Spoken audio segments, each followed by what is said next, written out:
ব্যাপার, আজকে তোমার আসতে এত লেট কেন? আজ অফিসে একটা জরুরি মিটিং ছিল তো, তাই একটু দেরি হয়ে গেল। ঠিক আছে, এসো। সোনা মা, অর্চিকা, ওগো তাড়াতাড়ি বাইরে আসো। অর্চিকাকে কোথাও খুঁজে পাচ্ছি না। খুঁজে পাচ্ছি না মানে কি? আরে বাড়িটা ভালো করে খোঁজো, দেখো কোথাও না কোথাও আছে। আমি সব খুঁজেছি। আরে কাজের মেয়েটাকে জিজ্ঞেস করো না। আরে ওকেও তো খুঁজে পাচ্ছি না। আরে ওকে ফোন করো না, তো হয়ে যায়, ওর সাথে তো যেতে পারে। হ্যাঁ, এটা তুমি ঠিক বলেছো।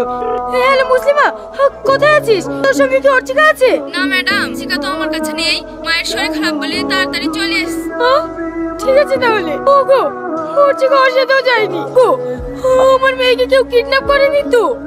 কি বলতে বলছো? কে কিডন্যাপ করবে? চলো বাড়ি গিয়ে খুঁজে দেখি। দাদা, এই বাচ্চাটাকে দেখেছেন? দাদা, এই মেয়েটাকে দেখেছেন? এই ড্রাইভার, গাড়ি থামাও, গাড়ি থামাও, গাড়ি থামাও।